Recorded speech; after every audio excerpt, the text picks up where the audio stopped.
Dito sa video, makikita merong mga alertong kababayan nating nagmo-monitor sa eleksyon at tila namataang na meron binawas na malaking porsyento sa mga boto. Ang tanong, saan kaya ito mapupunta paglabas ng pinal na bilang ng boto? Tingnan natin ang mga pangyayari dito sa video.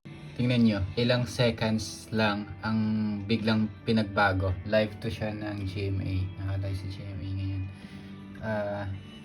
Tapos, tingnan nyo to.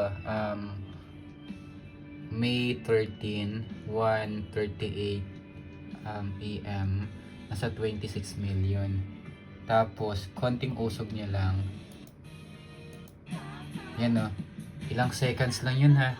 20 seconds, 50, parang 20 seconds something lang, 1:56 AM. Naging 21 million na lang.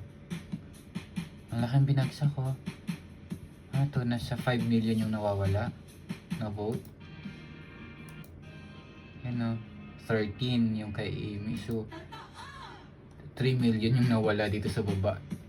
Mga nasa 4 million, 5 million yung nawawala na vote. Ilang seconds lang yun ha. Grabe.